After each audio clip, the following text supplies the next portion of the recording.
자, 매주 월요일에 만나던 두 분, 오늘은 화요일에 만나 뵙습니다. 우리 집 경제를 지키러 출동하는 두 분의 히어로 인사 나눠보죠. 안녕하세요. 안녕하세요. 약관 히어로 슈퍼맨 권혁준 빰빠라밤. 반갑습니다. 반갑습니다. 원더우먼 김소미입니다. 빠라바밤. 장마철이에요. 두 분은 잘 지내고 계십니까? 네, 어때요? 요즘 장마철이라 침수 피해 관련 뉴스들이 정말 많이 나오고 있습니다. 그래서 화재보험이나 자동차 보험에서 어떤 보상이 가능한지 궁금해하시는 분들, 또 묻는 분들 많이 계시는데요. 그죠. 오늘은 동키 여러분들 위해 장마철 침수 피해와 관련된 내용을 좀 다뤄볼까 해요. 네, 맞아요. 장마철만 되면 단골로 나오는 이야기들이 있는데요. 차량이 침수되거나 누수로 인한 피해를 입었을 때 어떻게 하셔야 할지 도움이 될 만한 내용으로 준비했습니다. 안 그래도 제 주변에서도 물어보는 분들이 있더라고요. 차가 좀 젖었대요. 근데 네. 안쪽이 많이 젖어가지고 뭔가 좀 어. 녹슨 듯한 그런 소리가 난대요. 그래서 어떡해. 이거 장마철 침수 피해 받을 수 있냐 이런 걸 저한테 물어보길래 나 말고 자동차 보험사에 물어봐. 이렇게 얘기는 해줬는데 어쨌든 이런 피해들이 좀 많아지는 것 같다는 생각이 듭니다. 우리 동키 분들도 궁금한 점이 많으시지 않을까 싶어요. 저한테 묻지 마시고 전문가 분들 오셨으니까요. 전문가 분들께 한번 물어보시기 바랍니다. 이 시간 잘 귀 기울여 주세요. 네, 아마 우리 동키분들이 2022년에 이어 작년에도 차량이 침수되는 일이 정말 많았던 걸 기억하실 거예요. 당시 피해가 심했던 분들은 또다시 찾아온 장마 소식에 걱정이 앞서실 텐데요. 무엇보다 이럴 땐 큰 힘이 되는 건 보험이기 때문인데요. 이맘때가 내 보험이 잘 가입되어 있는지 문의가 가장 많은 시기이기도 합니다. 맞아요. 네, 맞아요. 1년 중 7월에 교통사고가 가장 많이 일어난다고 하죠. 최근 행정안전부에 따르면 최근 5년간, 그러니까 19년도부터 23년 동안 6월에서 8월에 발생한 빗길 교통사고는 2만 7천 건이 넘고요. 빗길 교통사고의 41%가 이 시기에 집중돼 있다고 합니다. 네. 그리고 또 다른 한 교통문화연구소 발표에 따르면요. 최근 5년간, 그러니까 19년도부터 23년 침수 피해를 입은 차량은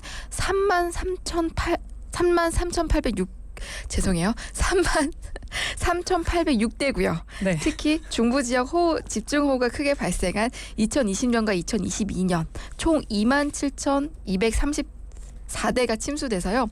최근 5년간 침수 차량의 80.6%가 그 당시에 발생했다고 합니다. 아니 이런 네. 거 있으면 나한테 줘요. 내가 읽을게.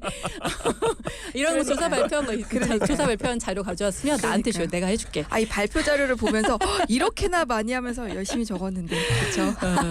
그러니까 다시 한번 정리를 해드리면 빗길 교통사고가 최근 5년 동안 6월에서 8월에 집중돼 있다라는 겁니다. 네. 1년 동안 발생한 교통사고 중에서 빗길 교통사고 중에 41%가 6월에서 8월.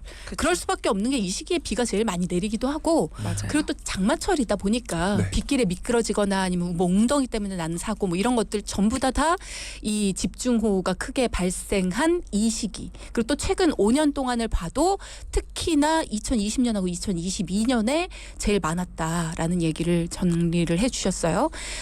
진짜 뉴스 기억하시는 분들 많으실 거예요. 그 당시 침수 피해 굉장히 많았고요. 뭐 생명을 잃으신 분들도 꽤 있었고. 하지만 시간이 흐르면 또 경각심이 흐려질 수밖에 없죠. 다시는 그런 일이 발생하지 않도록 철저하게 대비하는 게 중요하고요. 자, 그럼 구체적으로 내 차가 침수 피해를 입었어요. 어떻게 대처를 하는 게 필요합니까? 네, 먼저 자동차 침수 보험 처리 기준을 좀 살펴보겠습니다. 내 자동차가 침수됐다면 먼저 피해 차주는 피해 상황을 확인한 뒤 보험사에 신고를 해야겠죠. 손해보험 규정에 따르면 침수 시 피해 보상이 가능한 기준은 다음과 같습니다. 하나, 주차장에 주차가 된 차량이 침수 사고. 둘, 태풍, 홍수 등으로 인한 파손. 셋, 홍수 지역을 지나던 중 물에 휩쓸려 파손이 된 경우. 하지만 이런 기준을 만족하더라도 자기 차량 손해 담보에 가입되어 있지 않다면 보상이 어려우니 꼭 보험을 점검해 보셔야 합니다. 네, 맞아요. 그리고 자동차 침수 보험 처리 방법은 자차 보험의 경우 차량 내부에 있는 물건들에 대한 손해는 보상이 어렵다는 점을 꼭 기억해 두세요. 때문에 특히 장마철에는 값비싼 물건들은 차 안에 두지 않으시면 좋겠습니다. 그리고 침수 차량 10대 중 6대는 주차 중에 침수 피해가 생기는데요. 그렇죠. 네, 그럴 만큼 트렁크, 도어, 선루프 등 열려 있는 경우엔 보상이 또 어렵대요. 그러니까 이 점을 꼭 기억해 주시면 좋습니다. 물론 장마철에 누가 선루프 열어놔라고 하실 수 있는데 이게 내가 열어놨는지 모르고 열어놓으시는 경우들이 있단 맞아요, 말이에요. 맞아요. 네. 맞아요. 트렁크나 썬루프 등이 열려 있는 경우에 이게 빗물이 들어왔다. 이게 열려 있지 않았어도 분명 침수가 됐었을 거여도 맞아요. 열려 있다는 이유 때문에 이게 보상이 안 되는 경우가 있을 수 있다라는 그렇죠. 거니까 여러분도 꼭 주의하시기 바랍니다. 자, 앞서 자기 차량 손해 담보, 자기 차량 손해 특약 이게 없으면 보상이 어렵다라는 얘기를 이제 권혁준 전문가가 해주셨는데 자기 차량 손해라는 게 뭐예요? 네, 자동차 보험에서 보장하는 자차 특약, 자기 차량 손해란 가입자가 차량을 운전하다가 상대방 없이 사고를 내거나 화재, 폭발, 도난 등으로 차량이 부서졌을 때 이에 대한 수리비를 지급하는 것을 이야기합니다. 자동차 종합보험은 대인 1, 대인 2 요거는 다른 사람 신체에 입힌 손해, 그리고 자손, 자기 신체 피해, 그리고 대물, 다른 차량에 입힌 손해, 자기 차량 손해 등 크게 5가지 항목으로 구성되어 있고요. 예, 태풍, 홍수, 해일 등으로 인한 차량 손해도 보상이 됩니다. 전 좀 네. 부끄러운 게 지금 얘기를 들으면서 아 저게 저런 뜻이었구나. 항상 의무적으로 가입하라고 하니까 하기는 하는데 맞아요. 그쵸, 그리고 그쵸. 항상 이렇게 한도도 뭐 얼마 차이 안 나면 그냥 제일 높은 걸로 해놓고 네. 그렇죠. 차이 좀 나면 한 단계 내려놓고 이런 식으로 해놓고 그냥 가입만 하지 그쵸. 이게 대체로 무슨 뜻인지 잘 모르거든요. 맞아요. 근데 그런 지금 분들 설명을 많아요. 해주니까 설명을 맞아요. 해주시니까 아, 이게 이런 뜻이었구나. 조금 부끄럽네요. 네. 고마워요. 그리고 만약 차량이 침수돼서 폐차 및 전손 처리를 해야 되는 경우가 생길 수 있습니다. 침수차란 운행 또는 정차 중 자동차 내부로 물이 들어와 시동이 꺼지거나 주행 중에 엔진 등 물이 들어가 운행이 불가능한 차량을 말하고요. 전손이란 자동차가 완전히 파손돼서 수리할 수 없는 상태거나 수리비가 차량 가액 이상인 경우를 말하는데요. 침수차의 폐차 및 전손 처리 기준은 침수 높이에 따라 폐차를 할지 수리를 할지 결정할 수 있습니다. 무엇보다 운전석 옆 콘솔 박스가 물에 잠기면 엔진룸에 물이 들어갔을 확률이 크기 때문인데요. 맞아요. 폐차 기준은 이 콘솔 박스가 물에 잠겼는지를 먼저 확인합니다. 그러니까 차 바퀴가 잠기면 차량 내부 바닥까지 물에 잠기는 경우도 많잖아요. 네. 이럴 때 수리가 가능하다는 거죠? 맞죠, 권유신 전문가님? 네, 가능합니다. 네. 그리고 자동차 관리법상 침수로 전손 처리된 차량 소유자는 반드시 폐차 처리를 해야 합니다. 이를 위반할 경우 자동차 관리 법령에 따라 300만 원 이하의 과태료 처분을 받을 수 있으니까 꼭 기억해 주시고요. 그렇구나. 그리고 많은 분들이 자동차 침수 보험 처리 시 보험료 할증에 대해서도 걱정을 많이 그래요. 하시는데요. 네. 침수 사고를 당하게 돼서 보상을 받게 되면 나중에 보험료가 할증되지 않을까 걱정이 되실 거예요. 하지만 자동차 보험 가입자의 과실이 없는 자연재해로 인한 침수 보상은 자동차 보험료 할증이 되지 않으니까요. 안심하셔도 됩니다. 그러니까 내 과실로 인해서 그런 게 아니라 자연재해 이건 정말 누구도 어쩔 수 없는 거였으니까 네. 요거로 인한 침수 보상은 자동차 보험료 할증이 되지 않는다. 안심하셔도 된다라는 얘기 해주셨습니다. 문자 질문을 주신 게 있어서 잠깐 요거 좀 해소해 볼게요. 궁금증 해소해 주시기 바랍니다. 4973님께서 장마 때 비가 많이 와서 집이 일부 침수되거나 누수되는 경우에도 보장을 받을 수 있는 보험이 있나요? 자동차 보험 얘기를 해주셨는데요. 주택화재보험에서 이런 것들이 되나 싶어서요. 풍수해 특약이라는 거를 추가하면 화재뿐만 아니라 자연재해로 인한 피해까지 보상이 가능하다고 하던데 이게 맞는지도 궁금하고 또 뭐가 구체적으로 보상이 되는지도 궁금합니다. 라는 얘기 해주셨어요. 네, 이 풍수 재특약을 추가하시면 자연재해로 인한 피해 보상이 가능합니다. 그러니까 풍수재해에서 이야기하는 자연재해는 태풍, 회오리, 바람, 폭풍, 폭풍우, 홍수, 해일, 범람 및 이와 비슷한 풍재 또는 수재를 이야기해요. 질문 주신 분처럼 폭우로 집 일부가 침수나 누수된 경우 보상이 가능한지 물어보셨는데 여기서 중요한 점은 풍수재 특약에서 보상하지 않는 손해를 살펴보면 알 수 있어요. 일반적으로 뭐 바람, 비, 눈, 우박 또는 모래, 먼지가 들어옴으로써 생긴 손해는 보상하지 않아요. 근데 만약 주택의 풍재 또는 수재로 직접 파손되어 손해를 봤다면 보상하는 게 맞습니다. 들어와서 생기는 거는 보상을 안 하는데 그걸로 인해 파손이 생겼다면 보상해 준다. 네. 그러니까 문을 열어놓으면 안 그렇죠. 되는 거죠. 아까 썬루프와 같은 상황이라고 생각을 하시면 될 것 같아요. 그렇구나. 그러니까 태풍이 오거나 바람이 심하게 불거나 폭풍 뭐 아니면 해일, 범람 뭐 이런 것 때문에 피해를 입었을 때 내가 창문을 열어놔서 피해를 입었다면 그건 보상이 안 되지만 창문을 닫아놨는데도 피해를 입었다. 그렇죠. 복잡하네요. 맞아요. 창문을 닫아놨는데도 피해를 입으려면 창문도 깨졌어야 되고 그쵸. 뭐 이런 여러 가지 증거들이 있어야겠네요. 맞습니다. 근데 그런 경우가 음. 생각보다 많았어요. 장마 때. 아 그래요. 그래서 그 맞아요. 아파트 보면 X차로 이렇게 테이프 아, 붙이시는 테이프 붙여놓으신 분들도 분들 많죠. 있잖아요. 예. 그러니까 그런 게 많다 보니까 이 특약도 나오고서 보험료가 생각보다 일반적인 화재보험 가입할 때 이 특약만 한 5,000원에서 10,000원 정도예요. 비싸네요. 이것만. 비싼 편이죠. 네, 그러니까 비싼 편이기 때문에 비싸다는 이야기는 그만큼 발생할 확률이 높다. 높다라는 거죠. 그렇죠. 네. 그러네요. 그만큼 보상받는 분들도 많다. 그렇죠. 네. 자, 이번 장마에는 비가 많이 올 거다라는 전망도 있고요. 실제로 경험을 해보셨잖아요. 내릴 때 확 쏟아집니다. 확 쏟아지고 또 쭉 맑았다가 확 쏟아지고 이런 것들이 있어요. 태풍이 아직 오지도 않았는데 이미 피해를 입은 곳곳이 보이기도 합니다. 자, 이제 좀 걱정이 된다 하시는 분들도 계실 텐데요. 이번에 풍수재 특약 뭐 아니면 자동차와 관련해서도 이 자동차의 자기 차량 손해 특약이라는 것도 좀 필요할 것 같다 하시는 분들, 내 보험에 포함이 되어 있겠지 하고 넘어가지 마시고요. 포함이 되어 있는지부터 확인이 필요하다 하시는 분들은 전문가들이 도와드릴 수가 있습니다. 자, 오늘은 여러분의 권리, 여러분의 의무보단 권리를 더 챙겨드리고 여러분을 보호해드리기 위해서 항상 내용을 준비하는 우리 두 전문가가 함께 하시는 날이니까요. 두 전문가에게 도움받고 싶다 하시는 분들은 손 내밀어 주시면 되겠습니다. 미리미리 점검해서 장마 대비 잘 하셨으면 좋겠고요. 이번에는 실제로 고민이 있어서 두 분을 찾아오신 분의 이야기를 들어볼 텐데요. 어떤 고민이 있으셨는지 여러분도 나와 비슷한 사연을 갖고 있진 않은지 한번 귀 기울여 들어봐 주세요. 안녕하세요. 60대 후반의 건물 내부 청소 일을 하고 있는 사람입니다. 일을 하면서 틈틈이 돈키호테를 들으며 보험 정보도 알게 되고 의학, 법률 상식을 아주 조금씩 쌓고 있답니다. 정말 항상 유용한 정보 전달해 주셔서 감사합니다. 사연을 보내게 된 이유는 최근에 갑자기 비가 정말 많이 왔을 때의 일 때문입니다. 제가 손녀를 봐주러 가다가 그만 미끄러져서 못 일어나겠더라고요. 구급차를 불러 응급실로 가게 되었고 꼬리뼈에 금이 갔다고 하더라고요. 실손으로 보험금 청구는 모두 다 했는데 혹시 다른 보험에서도 받을 수 있는 특약이 있는지 궁금해서 사연 보냅니다. 진짜 그렇죠. 요즘에 장마는 예전 장마랑 달라서요. 스콜 현상이라고 갑자기 바람이 불면서 단기간에 비가 퍼붓는 경우가 참 많습니다.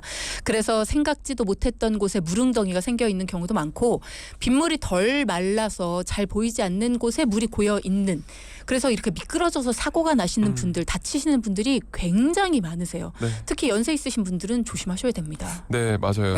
여름철, 특히 비가 많이 내리는 장마 시즌에는 미끄러져서 다치셨다고 연락 주시는 분들 정말 많이 계세요. 어르신들은 두말할 거 없고요.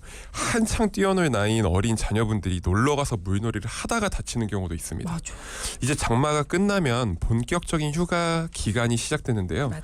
재밌게 놀고 쉬는 것도 좋죠. 하지만 첫째도 안전, 둘째도 안전, 셋째도 안전이라는 걸 잊지 않으셨으면 좋겠습니다. 네, 맞아요. 맞습니다. 맞아요. 그렇습니다. 특히 사연자분께서 60대 후반이라고 하셨죠. 근데 저희가 직접 만나보니 60대 후반이라고 믿기지 않을 정도로 매우 동안이 얼굴이 너무 좋으셨어요. 근데 꼬리뼈 통증 때문에 딱딱한 의자에는 앉기 힘드시다고 푹신한 의자가 있는 카페에서 뵙자라고 말씀하셨고요. 네, 현재 2주 정도 지나서 이제는 걷는 것도 다친 직후보단 많이 나아졌고 앉을 수 있다는 것만으로도 정말 기쁘다고 말씀하셨는데요. 그동안 꼬리뼈 골절 때문에 얼마나 고생하셨는지 보였습니다. 제 주변에도 꼬리뼈 골절 때문에 고생하신 분이 있으시거든요. 진짜 아프대요. 맞아요. 물론 어디를 다쳐도 다 아프죠. 그쵸. 어디를 다쳐도 아픈데 꼬리뼈는요. 어디를 움직여도 아프대요. 그리고 어떻게 할 수가 없어요. 맞아요. 앉을 수도 없고 설 수도 없고 이거는 뭐 어떻게 할 수가 없어서 어디를 움직여도 아프대요. 팔을 움직여도 아프고 고개를 돌려도 아프고 꼬리뼈가 진짜 이렇게 중요한 데인지 몰랐다. 사람한테는 꼬리가 없는데 왜 꼬리뼈가 이렇게 중요하냐 막 이런 얘기하면서 너무 아프다는 얘기를 네. 했거든요. 60대 이상 이렇게 그냥 엉덩방아 한번 찌시고 살짝 미끄러지시기만 해도 꼬리뼈 쉽게 다치실 수 있다고 하니까 지금 방송 들으시는 우리 동키 분들도 정말 조심하시라는 얘기 다시 한번 드리고요. 재채기 할 때도 아프대요. 맞아요. 그래서 이 보험에서는 꼬리뼈 골절 말씀하신 것처럼 정말 위험한 골절 이런 맞아요. 거에 대해서 5대 골절이라고 정의를 하고요. 보험금을 더 많이 지급해주는 특약이 있습니다. 네. 자, 저희가 얘기를 나누다 보니까 이제 3부를 마무리할 시간이 왔습니다. 여러분 다시 한번 말씀을 드릴게요.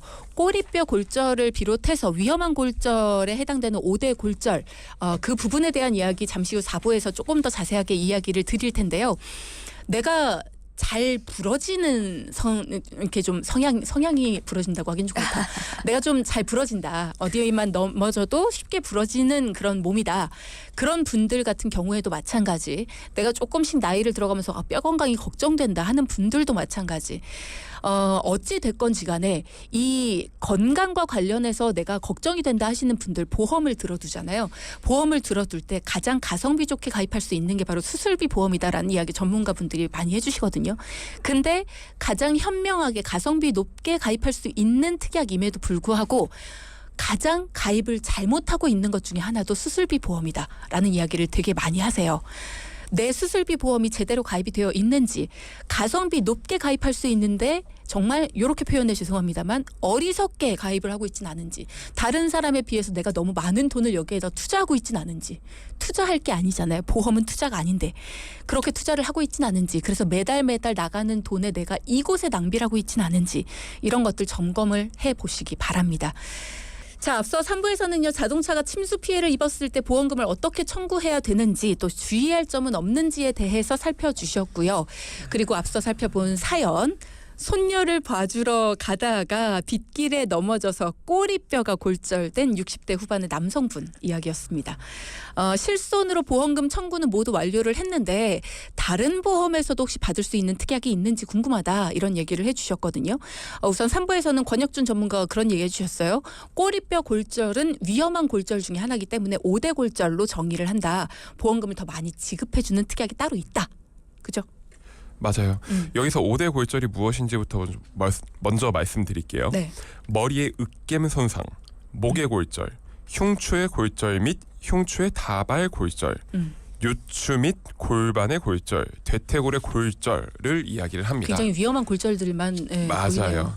여기서 이제 사연자분 같은 경우 꼬리뼈 골절의 질병 분류 번호는 S322.2로 요추 및 골반의 골절에 해당됩니다. 네. 그리고 방금 권혁준 전문가님께서 얘기하신 것처럼 5대 골절의 각 골절 부위 이야기만 들어도 단순히 발목이나 손목을 삐는 것보다 더 심한 골절이라는 생각이 드실 수 있어요. 그래서 보험금이 정말 많이 지급되고요. 또 저렴해요. 그리고 사연자분께서는 60대 후반의 아버님이시죠. 근데 특이하게 아버님이 이번에 골절되셨는데 사실 어머님들 경우는 정말 많이 일어나거든요. 아, 꼬리뼈 골절이? 그렇죠. 여성의 경우는 꼬리뼈 골절이 남성보다 자주 일어나요. 그 이유는 여성의 꼬리뼈가 남성의 꼬리뼈보다 조금 더 긴 편이기 때문이라고 합니다. 사실 사람은 꼬리가 없어 기능이 퇴화되었지만 여성은 자궁이 있기 때문에 악의 집을 보호하고 감싸기 위해 남성보다 조금 더 긴 편이라고 합니다. 아, 그러니까 제 친구가 했던 말이 맞긴 하네요. 꼬리도 없는데 왜 이렇게 꼬리뼈가 있는 거야? 이 말이 꼬리가 없긴 하지만 퇴화는 했지만 네. 어쨌든 있었던 그 흔적은 남아있다. 그래서 여성이 더 길게 남아있다. 그렇죠. 그러면 연세가 많으신 어머님들의 경우에는 특히 더 조심을 하셔야 되긴 하겠네요. 예. 맞아요. 자, 이 사연자분은 건물 내부에 청소 일을 하시는 남성분이세요. 실손보험 말고 5대 골절 진단비로도 지급을 받으실 수 있다라는 얘기 해주셨는데 일단 잘 받으셨는지 모르겠습니다. 다쳐서 일도 제대로 못 나가셨을 텐데 보험금이라도 좀 받으셨어야 네. 될 텐데. 네, 맞아요. 사연자분께서는 다행히도 종합보험의 골절 진단금 30만 원과 5대 골절 진단금 100만 원, 그리고 운전자 상해보험의 골절 진단금 50만 원과 5대 골절 진단금 200만 원이 있으셨어요. 많으셨다. 네, 다시 한번 말씀드리지만 꼬리뼈 골절, 즉 미추의 골절은 5대 골절이죠. 그리고 꼬리뼈의 골절이든 목의 골절이든 골절은 미세 골절, 즉 살짝 금이 가더라도 모두 해당되는 내용입니다. 아, 금 간 것도 골절로 치는군요. 그렇죠. 따라서 사연자분께서는 꼬리뼈에 살짝 금이 갔다고 하셨으니 5대 골절 진단금 300만 원과 일반 골절 진단금 80만 원을 더해서 총 380만 원이 지급되었습니다. 네, 사실 사연자분의 보장 안에는 골절 진단금, 5대 골절 진단금 함께 골절 수술, 5대 골절 수술 보험금도 있었습니다. 그런데 꼬리뼈에 금이 가는 정도는 별다른 치료 없이 진통제 단순 처방으로 경과를 관찰하자라는 의사소견이 나오는 게 대부분인데요. 하지만 골절에 관련된 진단금을 준비하실 때는 수술 보험에 대한 부분도 꼭 챙기셔야 됩니다. 왜냐하면 골절에 대한 수술을 한다는 것은 병원비에 대한 부담 또한 늘어나고요. 치료 기간과 회복 기간이 늘어날 수 있기 때문에 경제 활동을 못하는 시기 동안 필요한 생활비를 충족할 수 있어요. 맞아요. 네, 보험을 잘 준비하셔야 되는 부분이고요. 사연자분께서는 병원을 다녀오신 뒤 한 달간 휴가를 내셨는데도 380만 원이라는 보험금의 생활비 부담이 전혀 없으셨다 하시면서요. 너무 고맙다고 말씀을 또 해주셨습니다. 자, 그럼 지금 이 얘기를 들으시는 분들 중에는 그런 의문이 생기실 수가 있어요. 아니, 주디, 다칠지 안 다칠지도 모르는데 만약을 위해서 가입하는 보험이라면서요. 근데 만약을 위해서 가입하는, 그러니까 내가 안 다치면 버리게 되는 돈인데 그거를 위해서 이렇게 충분히 생활비를 충족할 수 있도록 보험을 준비한다? 그러면 너무 많이 가입하는 거 아니에요? 그러면 돈이 너무 많이 나가지 않아요? 라고 생각하시는 분들도 있을 것 같거든요. 자, 이 골절 진단금 같은 경우에 보험료 매달 내는 게 얼마길래 충족할 수 있도록 잘 준비하라는 걸까? 요걸 좀 정리해 볼까요? 네, 60대 후반의 사연자분으로 가정을 해보니까 골절 진단금 20만 원, 진단금 20만 원에 보험료가 2,000원 정도였는데요. 그럼 5대 골절 진단금 200만 원은 과연 얼마일까요? 바로 1,000원입니다. 더 싸네요. 예, 오히려 일반 골절 진단금의 보험료가 더 비싸죠. 이유는 아주 간단합니다. 확률적으로 5대 골절보다 일반 골절로 진단받는 경우가 많기 때문이죠. 그래서 골절 진단금을 필수로 준비를 하신다면 5대 골절 진단금도 꼭 잊지 말고 준비하시는 게 큰 사고에 대비할 수 있는 아주 좋은 방법입니다. 그러니까 5대 골절 진단금, 그럼 5개만 딱 준다는 거 아니야? 아유, 이건 필요 없어. 할 게 아니라 5대 골절이라는 거는 한 번 다치면 크게 다칠 수 있고 거동 자체가 불편해질 수 있는 그런 골절들이기 때문에, 또 수술비나 뭐 만약에 크게 다치게 되면 그런 것들도 많이 나올 수 있는 그런 골절이기 때문에 오히려 금액을 더 크게 보상을 해줍니다. 하지만 말씀드린 것처럼 확률상으로는 5개만 주는 거잖아요. 그렇기 때문에 오히려 우리가 내는 보험료는 더 적게 들어가요. 그러니까 이런 것들이 가성비가 높은 거다. 이런 것들에는 매달 1,000원 정도 투자할 수 있다라고 생각을 하신다면 이런 부분은 더 추가하셔도 괜찮다라는 거죠. 만약을 위한 울타리에 조금 더 강력한 그런 울타리를 세워두는 겁니다. 네, 이게 부담이 되지 않을 수 있다라고 한다면, 자, 이렇게 해서 전문가가 필요하다는 생각이 드는 거예요. 우리가 매달 내 보험료가 왜 이렇게 많이 나가지? 라고 생각할 때는 그 안에 들어있는 내용의 세부적인 것들을 하나하나 파악을 해봐야 됩니다. 그래서 그 안에서 많이 나가는 보험료를 한번 보고 이건 나한테 반드시 필요한 거야 라고 생각이 든다면 유지. 대신에 다른 것들을 조금 조정을 해야겠죠. 근데 그 조정을 하는 것에서 내가 반드시 조정해야 되는 것들을 전문가들이 골라주는 겁니다.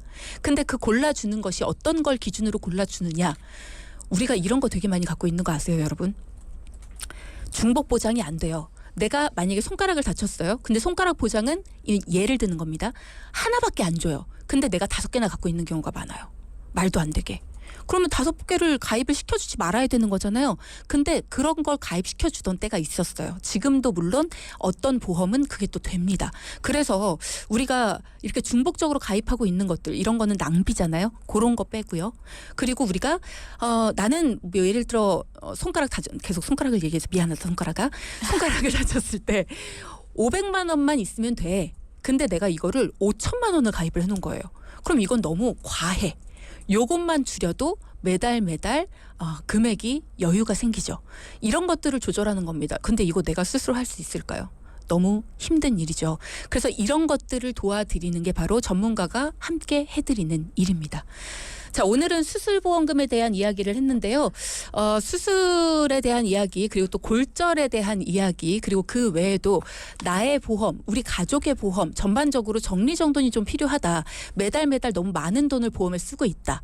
라고 생각을 하신다면, 그리고 또 울타리가 제대로 세워져 있는지도 한번 점검을 해봐야겠다라고 생각을 하신다면 여러분 도와드릴 테니까요. 손만 내밀어 주시기 바랍니다. 실비보험에 가입한 70세 남성입니다. 치아를 발치했는데 이 비용도 보험 청구가 될까요? 라는 질문을 주셨거든요. 네, 답변 주시죠. 네. 치아 발치는 급여 같은 경우는 보상이 되고요. 그리고 비급여는 보상이 되지 않습니다. 비급여 항목은 네. 그렇군요. 실비보험도 급여는 되고 비급여는 안 된다. 비급여도 되는 게 있잖아요. 근데 그 안 되는 항목인가요? 이 치아 발치. 1세대 실손일 경우에는 상해 의료비다. 그리고 중요한 거는 비급여라고 하더라도 대학병원이면 또 될 수 있어요. 그러니까 70대 분이고요. 실손이 있어요라는 건 저희가 정보가 조금 너무 한정적이어서요.